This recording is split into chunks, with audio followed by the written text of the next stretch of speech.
siang, sore, atau malam ya, tergantung kapan kalian melihat video ini. Bagaimana nih kabarnya anak-anak?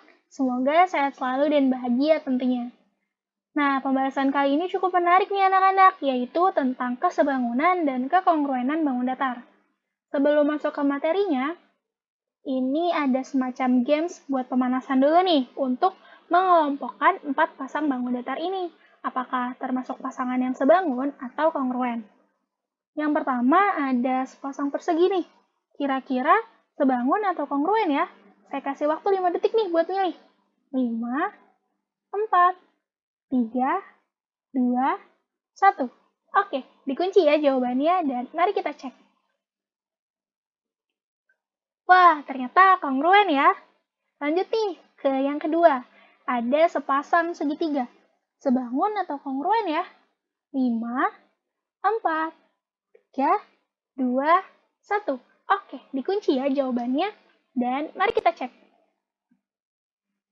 Wah, ternyata sebangun ya. Nah, next ada sepasang bangun apa nih? Iya benar, trapesium. Kira-kira sebangun atau kongruen nih? Yuk, langsung kita cek. Nah, ternyata sebangun juga ya. Terakhir nih, ada sepasang persegi panjang. Pasti udah jago nih nebaknya. Yuk, kita cek ya. Iya, benar. Pasangan persegi panjang ini kongruen. Wah, keren nih. Udah pemanasannya jago-jago. Next, kita masuk. Jadi, materi yang akan kita pelajari pada pertemuan kali ini dibagi menjadi 2, yaitu yang pertama kesebangunan bangun datar, dan yang kedua yaitu kekongruenan bangun datar. Kita mulai dari kesebangunan bangun datar dulu ya. Biar lebih afdol, kita perlu tahu dulu nih, untuk kesebangunan pada umumnya dilambangkan menggunakan simbol notasi seperti ini. Sama dengan gitu tapi bergelombang. Nah, untuk kesebangunan ini kita bahas dulu untuk yang umum, yaitu 2 bangun datar yang sebangun, yang mana memiliki 2 syarat, yaitu syarat yang pertama, panjang sisi-sisi yang bersesuaian pada bangun-bangun tersebut memiliki perbandingan yang senilai. Ilustrasinya seperti ini. Dapat anak-anak lihat ya, bahwa untuk panjang sisi-sisi yang bersesuaian pada bangun ini, itu diilustrasikan dengan warna yang sama. Kemudian untuk syarat yang kedua, yaitu sudut-sudut yang bersesuaian pada bangun-bangun tersebut sama besar. Ilustrasinya seperti ini.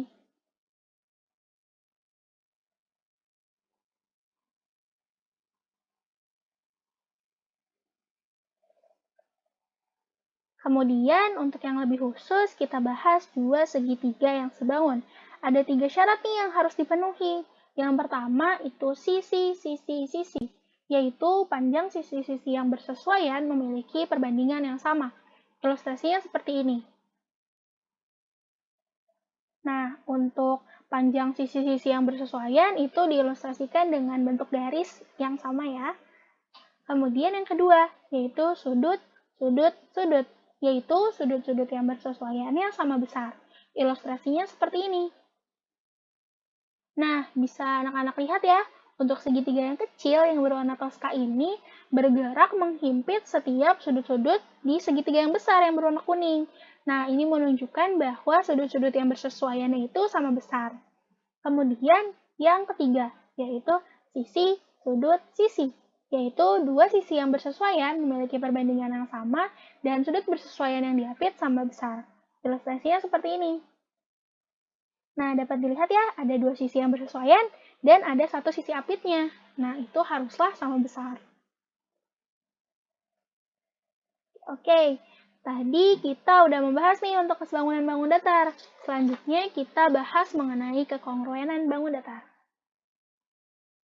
Untuk kekongruenan ini biasa dilambangkan dengan pemakaian simbol seperti ini. Jadi kita buat dulu sama dengan, kemudian di atasnya ditambah nih simbol yang bergelombang. Nah, wah ternyata ada pertanyaan dulu nih. Teman-teman mungkin bisa lihat ini ada kursi. Pertanyaannya adalah apakah kongruen? Ya atau tidak? Ya atau tidak? Tidak? Oke, kita pilih tidak ya. Wah, sayang sekali, ternyata masih belum tepat. Kita lihat ya jawaban yang benarnya. Nah, jawaban yang benar itu adalah bahwa sepasang kursi ini kongruen. Kenapa ya? Nah, karena ketika membicarakan kekongruenan pada matematika itu, perihal bentuk dan ukuran anak-anak, bukan karena motif atau coraknya yang berbeda. Di sini mungkin anak-anak sempat terkecoh. Sama seperti ketika kita membahas kesebangunan, kita mulai dari yang umum dulu, yaitu dua bangun datar yang kongruen. Dua bangun dikatakan kongruen jika bangun-bangun tersebut memiliki bentuk dan ukuran yang sama, serta sudut-sudut yang bersesuaiannya sama besar. Ilustrasinya seperti ini.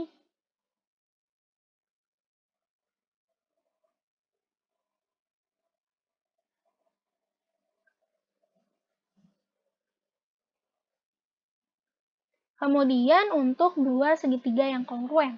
Secara geometris, dua segitiga yang kongruen merupakan dua buah bangun segitiga yang saling menutupi dengan tepat. Ilustrasinya seperti ini. Nah, dapat dilihat ya, segitiga yang berwarna ungu itu benar-benar menutupi segitiga yang berwarna hijau. Kemudian kalau tadi secara geometris, menurut syaratnya itu ada 3 syarat. Yang pertama yaitu sisi, sisi, sisi. Yang mana 3 sisi yang bersesuaian itu haruslah sama besar. Ilustrasinya seperti ini. Nah, bisa dilihat ya, bahwa untuk sisi yang bersesuaiannya sama besar itu diilustrasikan dengan garis dengan warna yang sama. Kemudian syarat yang kedua, yaitu sudut, sisi, sudut. Nah, yaitu satu sisi apit dan dua sudut yang bersesuaian sama besar. Ilustrasinya seperti ini. Nah, bisa dilihat ya, tadi bahwa ada dua sudut, kemudian ada satu sisi yang diapitnya. Itu yang bersesuaian itu haruslah sama besar. Kemudian yang ketiga, yaitu sisi, sudut, sisi.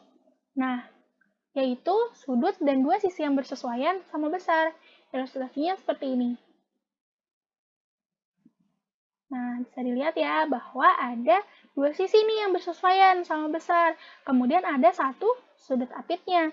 Nah, itu haruslah sama besar. Wah, ternyata sudah selesai nih teman-teman. Nah, terima kasih ya untuk teman-teman yang sudah menyaksikan video ini dari awal hingga akhir. Semoga apa-apa yang didapat di pembelajaran tentang kesebangunan dan kekongruenan bangun datar kali ini dapat bermanfaat. Amin. See you in the next video. Bye-bye. Assalamualaikum warahmatullahi wabarakatuh.